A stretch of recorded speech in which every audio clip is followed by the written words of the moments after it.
నమస్తే, నేను Nani, journalist. Megastar Chiranjeevi తాజాగా ఒక ప్రకటన చేశారు. బీజేపీ ఎంపీ అభ్యర్థి సీఎం రమేష్, జనసేన అసెంబ్లీ అభ్యర్థి పంచకర్ల రమేష్లను గెలిపించండి ప్లీజ్ అంటూ వీడియో సందేశాన్ని రిలీజ్ చేశారు. సీఎం రమేష్ని ఎక్కువగా కొనియాడుతూ తన వీడియో సందేశాన్ని రిలీజ్ చేశారు. అయితే గతంలో ప్రజారాజ్యం పార్టీని కాంగ్రెస్ పార్టీలో విలీనం చేసిన తర్వాత చిరంజీవిని కాంగ్రెస్ పార్టీ రాజ్యసభ సభ్యుడిగా ఎన్నిక చేసి గౌరవించారు. పెద్దల సభకు పంపించింది. అక్కడి నుంచి ఇప్పటి వరకు కాంగ్రెస్ పార్టీకి ఎక్కడ చిరంజీవి రిజైన్ చేయలేదు. కాంగ్రెస్ పార్టీలో ఉన్నటువంటి నేతలు కూడా కాంగ్రెస్ పార్టీలో చిరంజీవి కొనసాగుతున్నారు, చిరంజీవి మావాడు అని చెప్పని ఇప్పుడు కూడా ఆ పార్టీ నేతలు చెప్తున్నారు. కానీ ఎక్కడ కాంగ్రెస్ పార్టీకి చిరంజీవి రిజైన్ చేయలేదు. కొద్ది కాలం క్రితం అయితే కాంగ్రెస్ పార్టీలో ఉన్న కాపు సామాజిక వర్గం నేతలు చిరంజీవిని సీఎం అభ్యర్థిగా ఎంపిక చేయండి, అనౌన్స్ చేయండి, అప్పుడు ఖచ్చితంగా ఆంధ్రప్రదేశ్లో కాంగ్రెస్ పార్టీ బలోపేతం అవుతుంది అనేటువంటి డిమాండ్ కూడా చేసిన పరిస్థితులు ఉన్నాయి. కానీ చిరంజీవి ఒక్కసారిగా బీజేపీ అభ్యర్థికి మద్దతు తెలియజేయడం, ఎన్డీఏ కూటమికి మద్దతు తెలియజేయడం, ఎన్డీఏ అభ్యర్థిని గెలిపించినట్టు విజ్ఞప్తి చేయడంతో ఇటు కాంగ్రెస్ పార్టీలోను ఇటు ఎన్డీఏ కూటమిలోను చర్చగా ప్రారంభమైంది.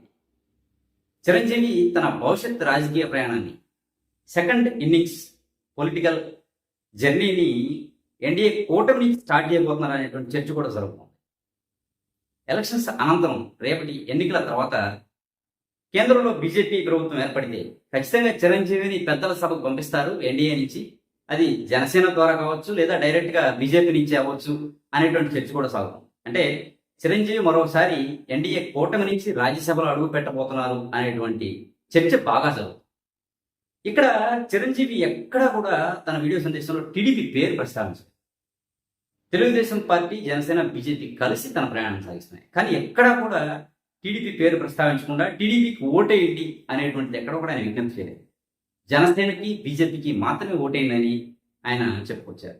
అంటే కూటమి బలపరిచిన అభ్యర్థులని ప్రస్తావించినప్పటికీ టీడీపీ అనేటువంటి పేరు మాత్రం ప్రస్తావించారు. అంటే తాను కేవలం బీజేపీ పార్టీని, ఎన్డీఏ కూటమిని తాను సపోర్ట్ చేస్తున్నాను, ఎన్డీఏ కూటమి అభ్యర్థిని గెలిపించండి, భవిష్యత్తు బాగుంటుంది అనేటువంటిది చెప్పుకొచ్చారు. అంటే ఆయన సందేశం మొత్తం వింటే ఖచ్చితంగా తాను మరొకసారి బీజేపీ నుంచి రాజకీయ ప్రవేశం చేయబోతున్నారు అనేది అర్థమవుతుందని మనం చెప్పుకోవచ్చు. ఏది ఏమైనప్పటికీ తమ్ముడు జనసేన పార్టీ పెట్టిన తర్వాత అడపా తను ప్రకటనలు చేస్తూ ఈ దఫా ఒక బలమైన ప్రకటన చేశారు. అంటే జనసేన పార్టీ భవిష్యత్ ప్రచారంలో కూడా, రేపటి ఎన్నికలకు సంబంధించినటువంటి ప్రచారంలో కూడా చిరంజీవి పాల్గొంటారా అనేటువంటి చర్చ కూడా జరుగుతుంది. మరి చిరంజీవి భవిష్యత్ రాజకీయ ప్రయాణం ఎలా ఉండబోతుంది? బీజేపీ నుంచి ఖచ్చితంగా పెద్దల సభకి ఎంపికవుతారా, లేక జనసేన పార్టీ నుంచి బీజేపీ ద్వారా పెద్దల సభలోకి వెళ్తారా? ఇవన్నీ కూడా భవిష్యత్ రాజకీయాల్లో మనం చూడాల్సి ఉంది. ఏది ఏమైనప్పటికీ చిరంజీవి రాజకీయ ప్రకటన చేయడం, మరొకసారి రాజకీయ ప్రవేశం చేస్తారు అనేటువంటి వార్తలు అయితే ఆయన అభిమానుల్ని మరింత ఆనందాన్ని అందించాయి. చూద్దాం చిరంజీవి రాజకీయ భవిష్యత్తు ఎలా ఉండబోతుంది, రాజకీయ ప్రయాణం ఎలా సాగించబోతున్నారు మాత్రం వేచి చూడాల్సింది. Thank you.